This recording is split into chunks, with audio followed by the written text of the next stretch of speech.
그럼 이체한 내역이 찍혀 있기 때문에 그런 부분들을 소명을 하게 되면은 결국에는 편파 변제 사실이 적발이 되고, 사실상 계좌 거래를 통해서 이루어진 변제는요 숨기는 것이 불가능하다라고 보시면 될 것 같아요.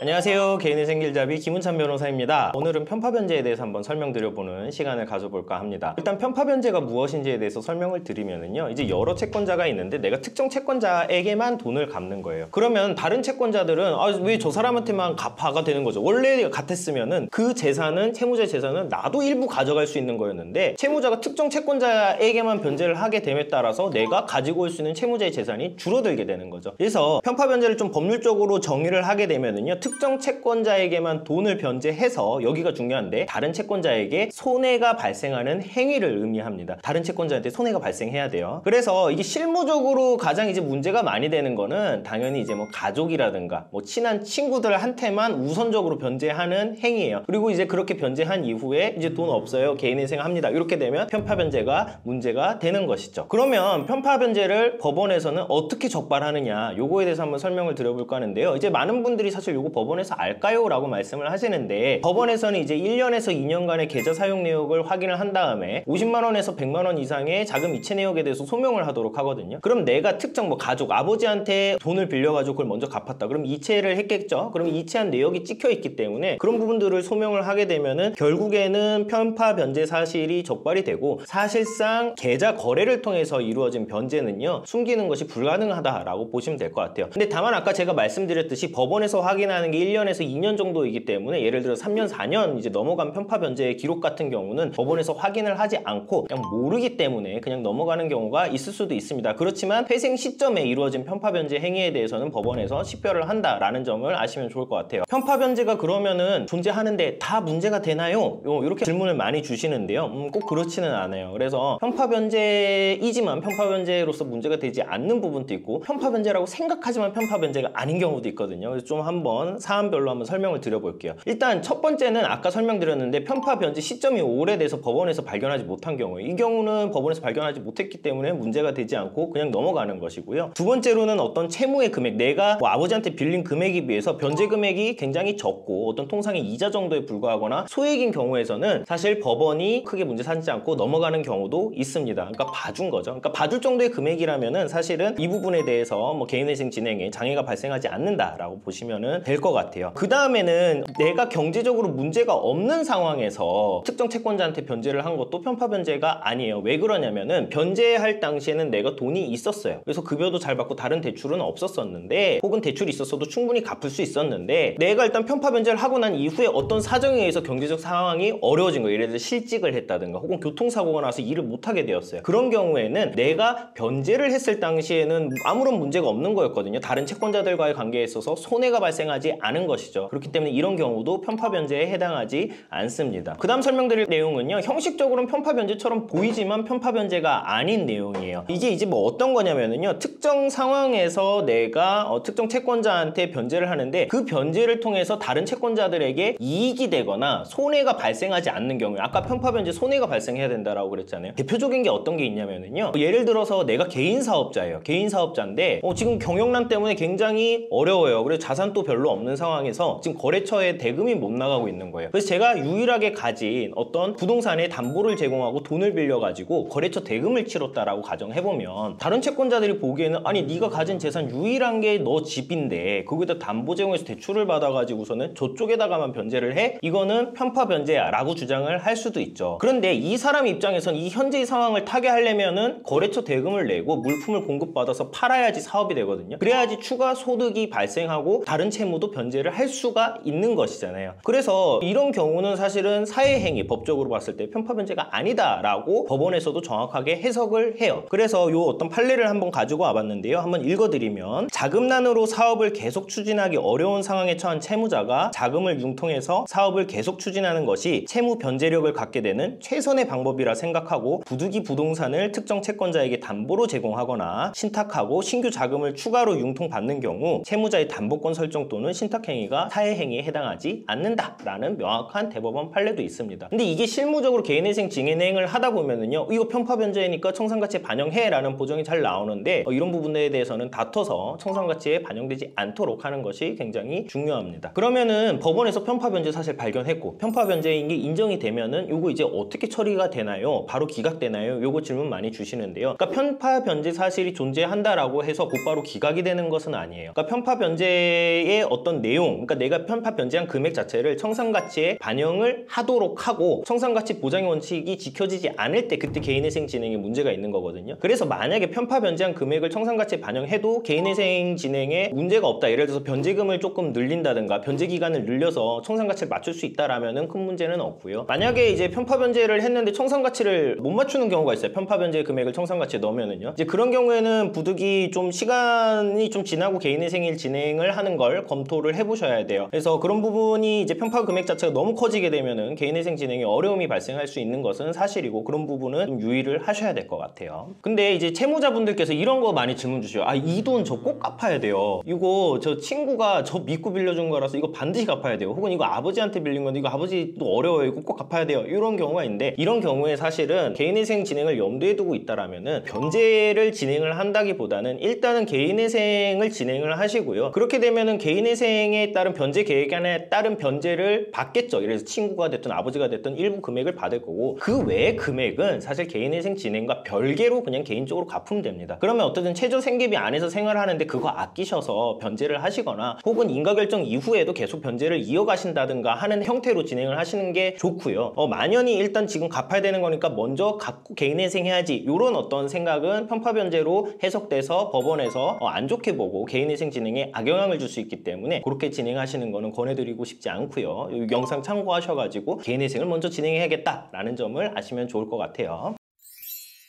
오늘은 편파변제에 대해서 한번 설명드려보는 시간을 가졌는데요. 사실 편파변제 실무적으로 굉장히 쟁점이 많이 대두가 되고 근데 이게 해보다 보면은 편파변제를 하고도 대리인 사무실에 말씀을 안 해주시는 경우가 있어요. 그래서 이제 보정 나오면 그제서야 요거 제가 아버지한테 돈 갚은 건데 이렇게 말씀을 주시는 경우가 많은데 이제 그렇게 되면 사실 대응하는 것도 굉장히 어렵거든요. 그래서 만약 그런 사실이 있다라면은 사전에 솔직하게 공유를 주시는 게 가장 좋은 방법이다 라는 점을 말씀드리면서 오늘 영상 마무리하도록 하겠습니다. 오늘 영상 여기까지고 궁금하신 점 있으면 편하게 문의 부탁드리겠습니다. 감사합니다.